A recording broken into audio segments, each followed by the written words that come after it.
Hello, I am Paula Bennett and welcome to my podcast, Ask Me Anything.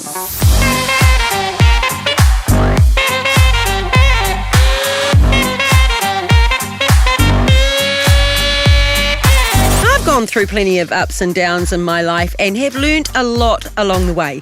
But now that I've got a midlife crisis reinvention under my belt, I know it's never too late to learn something new. That's why on this podcast, I'm going to be talking to Kiwis from all walks of life to hear about how they got to where they are and get some advice and guidance on some of life's biggest questions.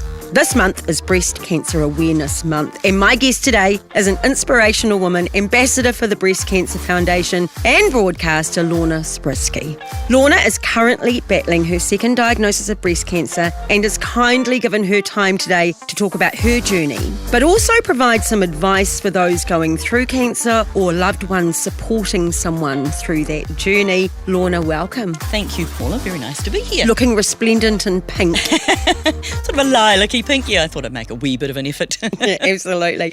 I think before we get into things, I mean, how are you? How's today?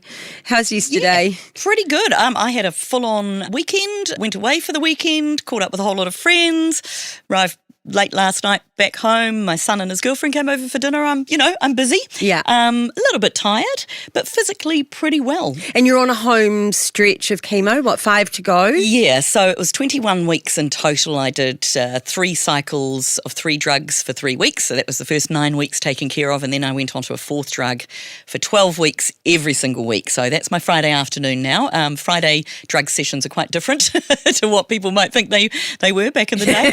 My Friday nights have changed. I'm 7 down and 5 to go.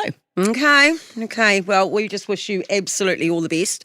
But in my housekeeping for this podcast, 2 rules. One is I'm allowed to ask you anything, but you don't have to answer. Okay. Because I think that's a life rule. Sounds fair. Really? Yeah. And second, this is a safe space, so we just don't do judgy.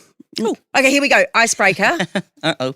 Easy, but favourite book, child or now? Probably my favourite book, for so many reasons, is a book I read first when I was about 7 or 8, I think. It's called Charlotte Sometimes, and I loved it because it was set in a boarding school, and like many girls my age, I desperately wanted to go to boarding school because I thought it sounded heavenly. I've changed my mind about that. Yeah. But it was also kind of really quite dark and eerie. A girl got sent to a boarding school.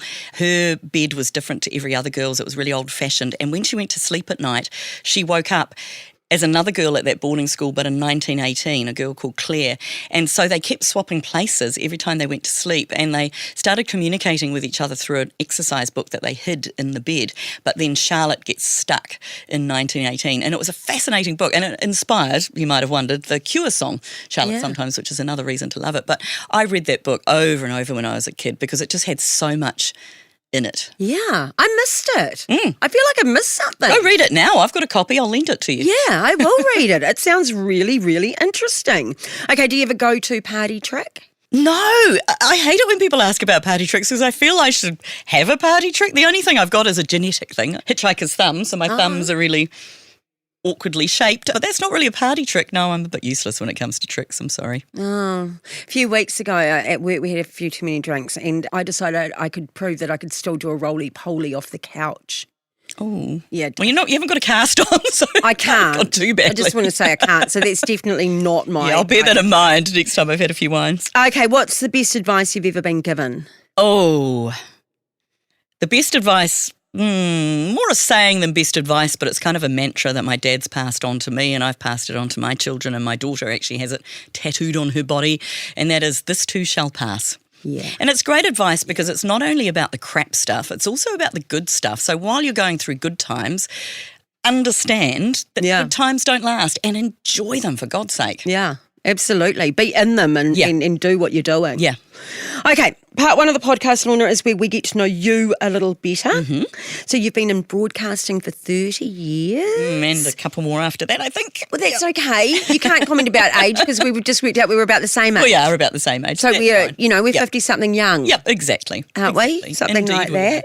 But you must have seen the industry change in that time. Oh, yeah. And I got told when I went to broadcasting school that I'd never be on air. but I was a good writer. So that's the only reason I got accepted. And so for years, I wasn't on air. I worked as a writer, I worked as a creative director. Then all the amalgamation of radio stations happened and we all got, put in one building under one umbrella. So I went through all of that kind of transition. I became a sales manager. I became a general manager. I ran a radio newsroom that was the biggest supplier of radio news around the country. Yeah. So I was GM of that. I was an agency sales director, and in between I was sort of raising children, doing voice work, doing some TV work, and at the ripe old age of, 41, 42, finally went on air. So you said you were told that you were better at writing than introducing that. I'd never so is that why you didn't do it? Because you believed what other people thought? Because obviously it's not true. I still trained in it, so you choose 2 specialty subjects, and I still trained in voice. But I was making quite a lot of money out of commercial voiceovers, so it didn't worry me too much that I wasn't on air at that stage. And I always think too, to be a good broadcaster, you've got to have a bit of life experience. And I don't think I did have a fully well-developed voice at 21. They say a woman's voice doesn't develop till 25. Do they? In terms of depth. So that possibly was true, but I also probably didn't have a lot to say at 21, whereas I feel like, at 41, 42, I definitely had more to say. So what do you love about music radio? I love radio in general, but music radio, particularly Coast, which is where I work, the slogan is feel good. Yeah. And I think what the world needs right now is a little bit of feel good. And, the most humbling time I've ever broadcast was working through the pandemic and the lockdowns, because you realise how many lonely people there are and how important radio is to them. It's a real touchstone. People don't listen to the radio with their families in big groups the way they used to, gather around the wireless. They listen by themselves as a rule. So it's a very intimate medium, and people think that you're their friend. The number of offers I've had since my diagnosis of come and stay. There's always a spare bed for you at our house from listeners and genuinely caring about how I'm doing. So that's what I love about radio. It's personal, isn't it? It is personal. And in between you get to play those bangers that take people right back to their teenage years. And we're all about the 80s at Coast, which I love because that was all my teenage years in the 80s and you'd be the same. Yeah. And it's that little bit of nostalgia back when things were simpler. Yeah. And you left home at dawn and you said see you later to your parents in the school holidays, and as long as you were back by dark, no one asked any questions. Yeah, exactly. No cell phones, no way to contact you. And you love to travel. I do love to travel. So you're a travel writer. And did you go off grid in that? Like you were saying, those times when you could kind of disappear and... Well, yeah. I mean, I've had some amazing opportunities through work to go travelling, and I try and fit in as many as I can myself as well. And I just love it. And I think I was never a good salesperson, but sales is all about transferring enthusiasm. So I think I'm actually a good travel salesperson in that I love to transfer the enthusiasm about places I've gone. And I mean, I've been on a 6-star luxury cruise with a butler at my command, and I've also been in Nepal visiting leper communities and in very, very poor conditions and staying in very poor conditions. And I've loved all of it. For the experience. Yeah. So you must be itching to get back. Oh, yeah. What's on the list? Well, I've done a little bit of travel this year, actually. I've done the Transalpine Express, which I wrote about for the Herald. And for Coast, I did a very whirlwind trip with my 13-year-old to the Gold Coast. And that was just after I'd been diagnosed, but just before my surgery. So we whipped over there and that was the first international travel in a while. So that was a little bit interesting. You still had to do RAT tests in either direction. And I've got a cruise that I'm writing about lined up in January as well. So I'll just be through my radiation therapy, which is coming after chemo, by the time I go on that. So they said, you might be a bit tired on your cruise. I was like, so I lie by the pool for 2 weeks. That's okay. It's okay. I can probably do that. But there's nighttime cruises and daytime cruises, I've decided. Yes. I went with my parents and my daughter, who was in her 20s then, and my parents were quite upset that we never saw breakfast. And we were like, we didn't get in until 3 a.m. No, that's right. Well, I'm taking my 13-year-old again. She's had a bit of a rough year, so I thought she could have a little bit of a treat. So probably won't be layering it up too much, but then never say never. Yeah. I meet some other like-minded people on board. You never know. You just don't know. So you are such a bright and upbeat person, and I read that, you even describe it as a superpower. So have you always been the optimist? Yeah, I think so. I think so. Our family's been through some pretty rough times, and the last year has been particularly rough for our family, quite apart from my breast cancer diagnosis. Next weekend is the 1-year anniversary of my brother's death from bowel cancer. Yeah. That was very sudden. He got diagnosed and 5 months later he passed away. So it's been a pretty tough time. And yeah, I think I'm just wired like that. But I also really can't let myself wallow in self-pity because I've discovered it doesn't actually get you anywhere and no one cares. So you may as well just be positive and forge on. I think, was it Helen Keller who said the only way is through? And I think, well, she had a lot of things against her, Helen Keller, and she achieved amazing things. So I kind of think, the only way is through, and you may as well do it with a smile on your face. And everybody, no matter how low, can find something that sparks joy. And so, my advice to anyone who's going through anything rough is just find that one thing that sparks joy, whatever it might be, however small it is, and fixate on that and try and get more of that into your life. It's that kind of, some days it's okay to just be putting one foot in front of the other. We all have crappy days. And believe me, I do as well. I had a really big speed wobble last week, but it didn't last long because I thought, well, how's that helping? Yeah. I'm sick of this weekly chemo, but I can't stop it. Can't change it. So you may just as keep well on going. just Focus on how many you've ticked off, not how many you've got to go. And Yeah. And so you've said today, but that last year has been incredibly hard for you. And you mentioned your daughter and family my husband around and I as well. separated. We moved house. Elder daughter had a baby. That was the bright spot of everything. Oh my goodness, such a bright spot. And I'm lucky enough to have them living with me for the time being. And I'll probably never get that chance. Well, I won't get that chance with another grandchild. So seizing that with everything I've got. But yeah, it's been a really big year, really big year. And then I also had unrelated, but a week in hospital where I was diagnosed with a tubo-ovarian abscess and had 6 weeks of IV antibiotics for that. And then just got over that thinking, yay, life is great, lost a bit of weight, this is fantastic. And bang. Yeah. Here's the next one. Yeah. Not my year after all. No. Maybe next year. Well, should we positive? We'll do what you say, and we'll focus on the positive there. So, the grandbaby. Oh. So, what does grandbaby call you? Is her name's Kaya? That's right. Yeah. She doesn't call me anything at the moment. No. She looks at me and goes, okay. But I'm the person she raspberries to, so I'm taking that as a win. We have had many names suggested, mainly by me. Yeah. They've all been rejected as being naff.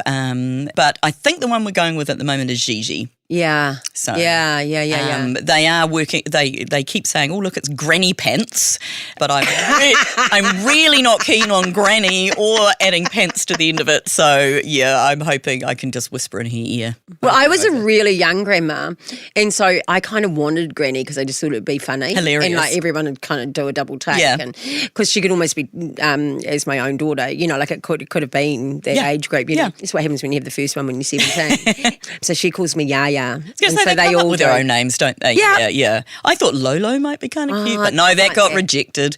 Bloody it's a work in progress, Paula. It's a work in progress. They have more influence than How us. dare the parents? Yeah, have a mind of their own. Yeah.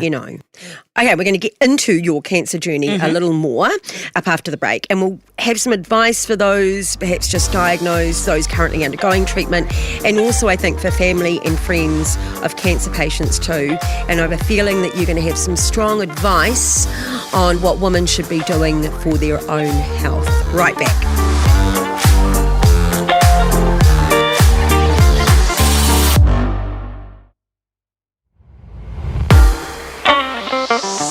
Lorna, I feel like this is a really important podcast and you are just the perfect person to give some much needed advice. And look, you've been an ambassador for breast cancer for years.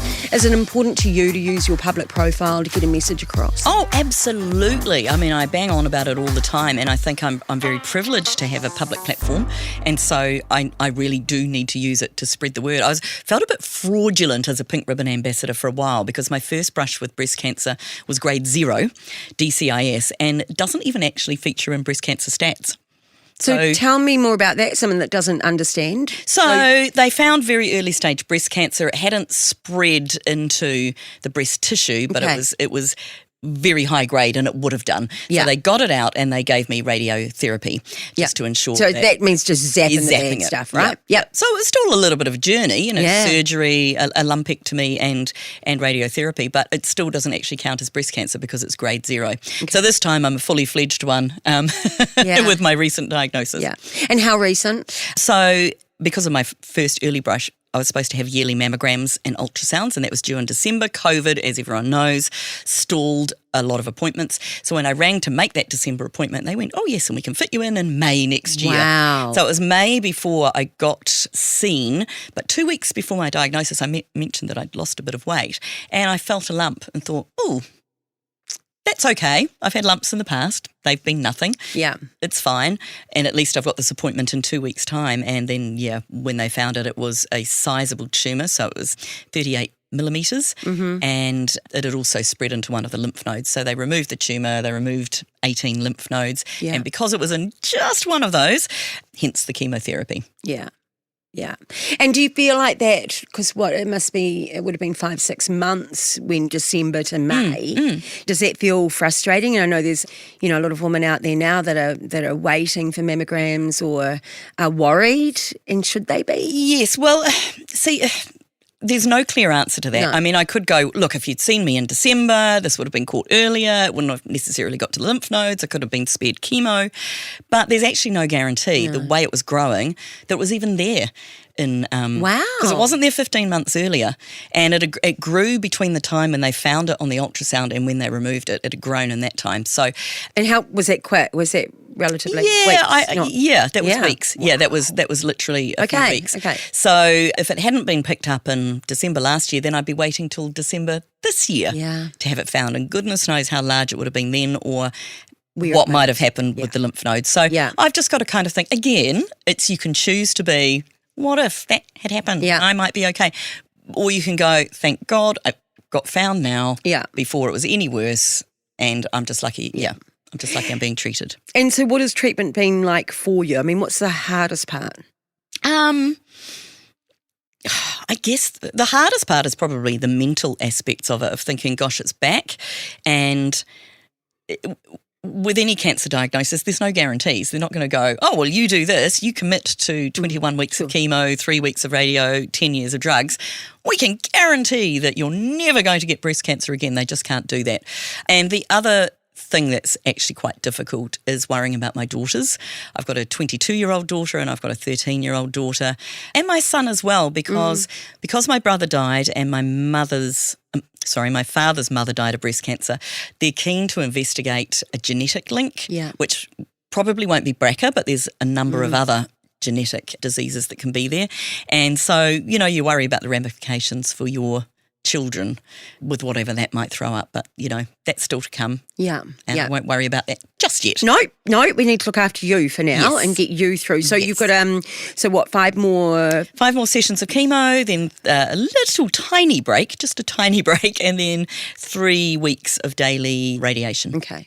Any advice for people either about to embark on chemo, or what sort of worked for you, if you like, in finding some form of rhythm? Well, I mean, I had obviously big sessions with my oncologist beforehand. She explained that it's different for everybody, which it is.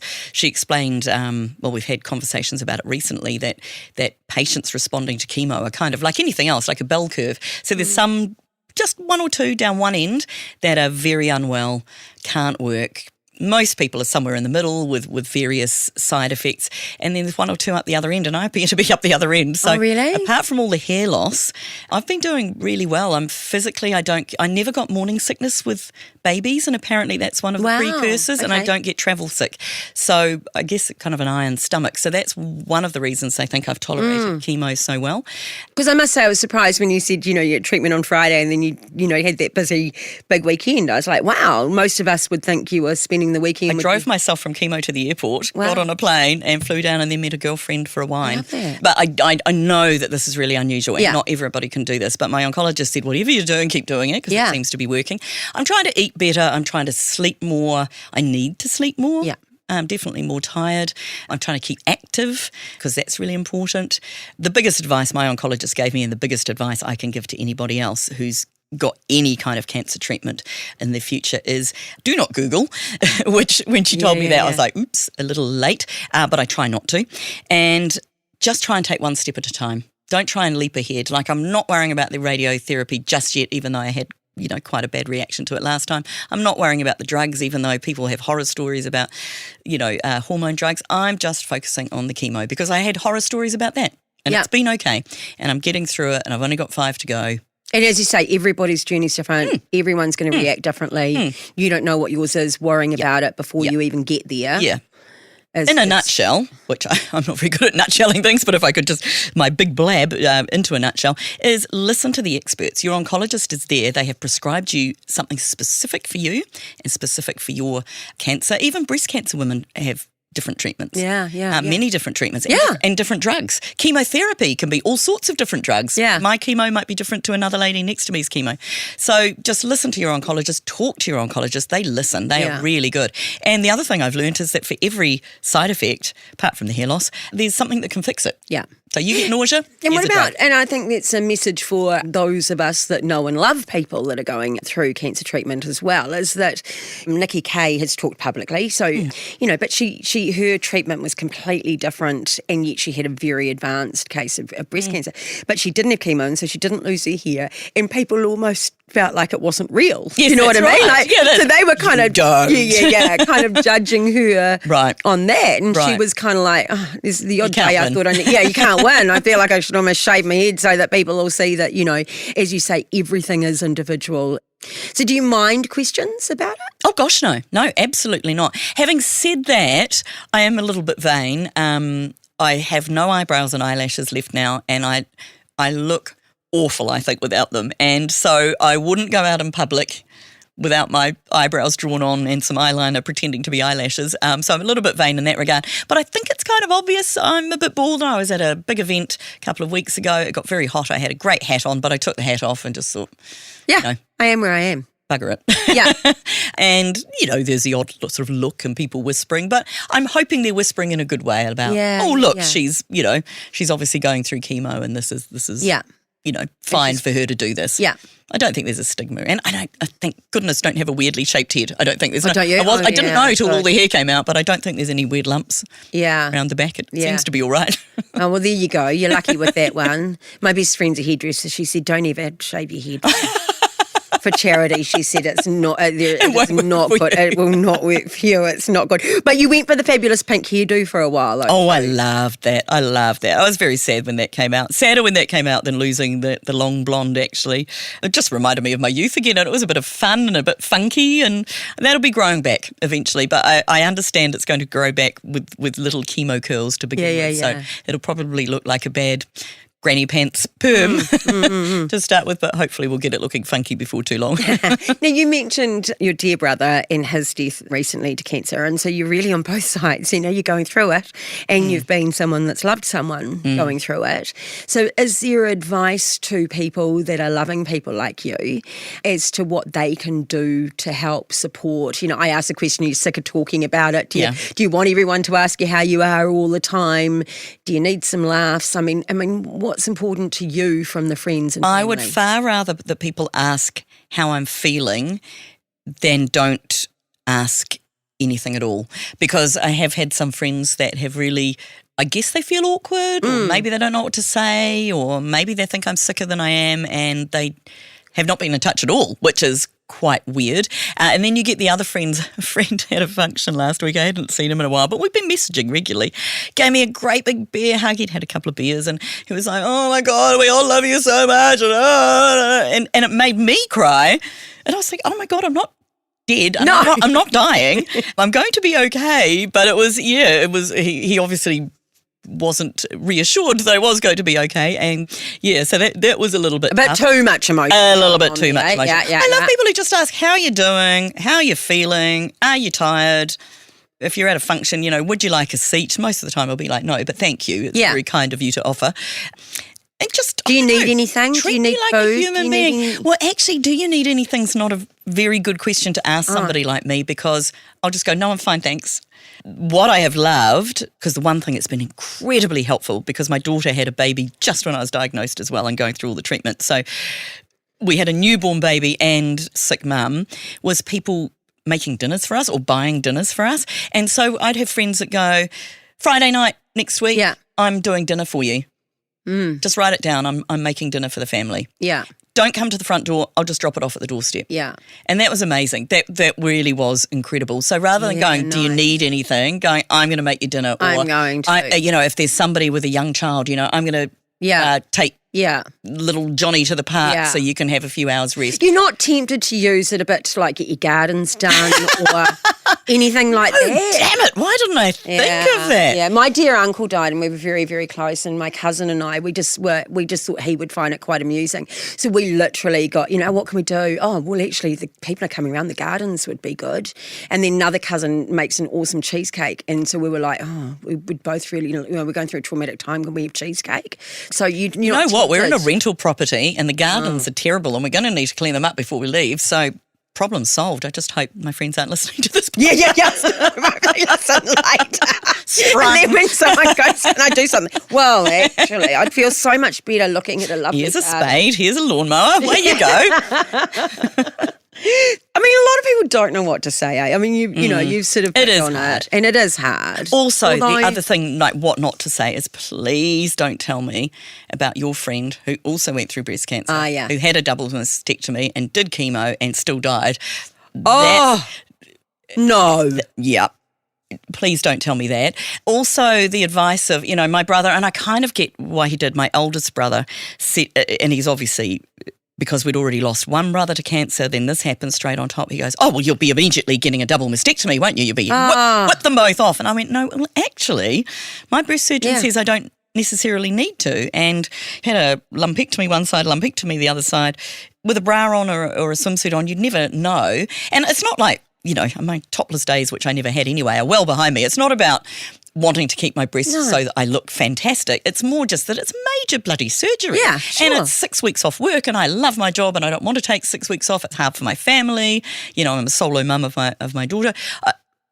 Unless it's necessary. I'll have them off if it's necessary, but my surgeon and my oncologist say it's not. So, everyone's got meaningful advice. I even had a woman message me going, I know you get a lot of unwanted advice, so here's mine. Yeah. And went on to some natural therapy. And I don't mind natural therapies alongside conventional therapies, but I'm being guided by a medical team and they are my people. They're my number one people at this stage. So I can't take a lot of supplements at the moment because they mess with chemo. Yeah. The whole point of chemo is to destroy your immune system. So even though these supplements that people try to push on you are good, I can't take them. Yeah. So, helpful advice, sometimes not so helpful. No.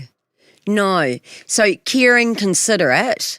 But it's almost like the advice you gave earlier, which is don't Google. Yeah, right? A little bit. Yeah. Don't think you're the bloody expert on someone else's health journey and what they're going through. And positivity is great, but it's also hard when people just go, oh, you've got this, you'll be fine. And the thing is, we don't know really. But when people say, I'm here for you, or want to go out for a coffee, and actually talk about something else. Yes. That is fabulous. I spend a lot of my week with medical people talking about my cancer or on podcasts talking about my cancer. I would love to go out and have a coffee or a glass of wine and talk about and gossip about a star that's supposedly sleeping with someone that they shouldn't be. Exactly. Much more fun. Yeah. Yeah, I agree. We all need some time out from it all, don't we? And, for sure. So absolutely. So, right, here's the big message, which is us giving and you giving. We're in Breast Cancer Awareness Week. This is the time. Book that appointment for the mammogram, yeah? Yeah. Breast Cancer Awareness Month. All of October.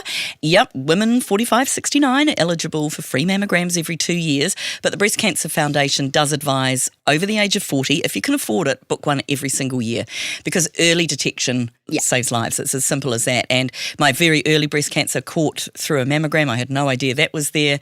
The second one obviously caught. Well, I found it, but it was, identified through the mammogram. The earlier you get onto it, the better. But there is a third of women in New Zealand eligible for that free screening that aren't even on the register. Yeah. 1/3 of women. Yeah. So my advice is to women, but also to men as well. Get yourselves on the register, get your mum, your auntie, your grandmother, your sister, your daughter, your cousin, the ladies in the office, whoever, become a nag about it because I am. Yeah. I work with a very high-powered executive here at NZME who said, I'm scared to go along. And I said, well, that's why you need to go. She said, I'm scared they'll find something. And I said, that's the point of it. And she went and they found something. It turned out to be nothing, but, she's done it now and she's got the all clear and I'm really, really proud of her. And self-checking? And self-checking, yeah. Know you're normal. People think their breasts should look exactly the same. They don't. They're not twins. They're sisters. So they don't necessarily look like each other. But if you know what your own breasts look like, look in the mirror, get to know them, and keep checking them. Look for not just lumps, because that's only one sign, but there's other signs too, like a dimple that appears in a breast. A dimple, simple little dimple. You might think, oh, that's cute. Look, I've got dimples. That can be a sign of breast cancer. So anything that's out of the ordinary, go and see your GP. Yeah. And I mean, you've said it right through, and I think it's something I've picked up and hadn't really, but is listen to the experts. Yeah.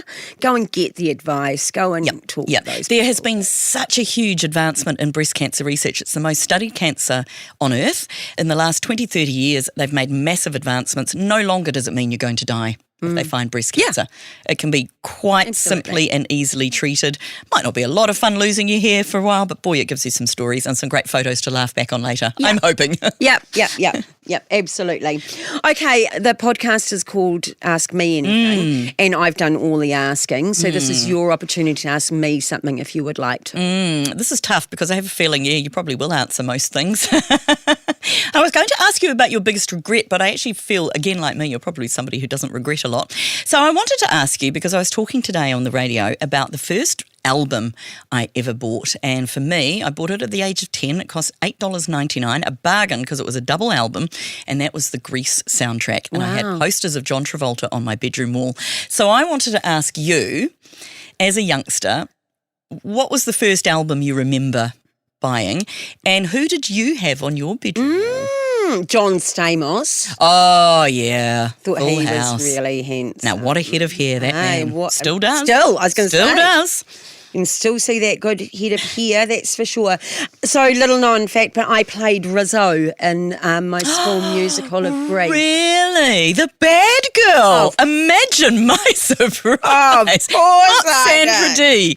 Yeah. So I could just about I can probably do every lyric from Grease. Fantastic. And I was kind of infamous for it in the metropolis of Taupo. You know, like it was sold out, and I'm not kidding you, there's still the odd person that will talk about it to me that I went to school with. Maybe that could be our party trick. We could break into You're the One That I Want or something like that. Maybe we could do some numbers from Greece. Or this month we should just be the pink ladies. Yeah. You can be the naughty one. Love it. Yeah, you can be the naughty one. So there you go. So I'm not sure it was my first album. I think I stole Meatloaf off my brother, and I put the album cover on my wall because it was so cool, you know, and still is with Was it Bat Out of Hell? Yeah, absolutely. All those Jim Steinman classics. But no, my claim to fame was definitely Grease. And even now, after a few wines, if someone even looks mildly, I can belt into There Are Worse Things I Could Do. I didn't think I could like you anymore, but I just did. Then go with a boy or two. You know? And to end things, I have a segment called Zip It, Sweetie. We both get to have a bit of a vent, which is always good. Yes. You know, like it's good to get. Yes. We're all both positive people. Yes. But sometimes it's good to. Yeah. So we're going to share something that slightly killed our buzz this week. You get to go first. Okay. This was actually quite hard for me because I don't tend to get riled by stuff, and especially at the moment, well, I do actually get riled by stuff. My daughter quite often says to me, "Don't be a Karen, Mum." So I try not to be a Karen. But something that really got my goat this week, I mean, I'm bothered, as everyone else is, by the rise in crime and by people stealing from those who have less than them, I think is really low of the low. But the people who broke into Dave Latelli's charity and stole money that was meant for his food bank, they didn't just take a little bit to feed a family, they took everything. And that really got my goat because, as he said, if they had just asked, they would have been given. That's what his charity is there for. To steal goods from a food bank, I don't think it gets much lower than that. That's actually stealing from the people who need it most. So, yeah, that made me very angry. And so generous. And just generous with his time, generous with his ambassador work. Yeah, just a great guy. The charity does great work, and to have it all just go like that from some lowlives. Yep. Unforgivable. So I'm going to join yours, and what I'm going to say then is that we could, any of us that can help could send a bit to BBM, it is, and to the charity. I've done a little bit of fundraising for him in the past. You know, if there's people listening and they can spare a few dollars, he makes a few dollars go a long way. He really does. And support a whole very lot of worthwhile people. charity. So, good on you, and good on you for raising that.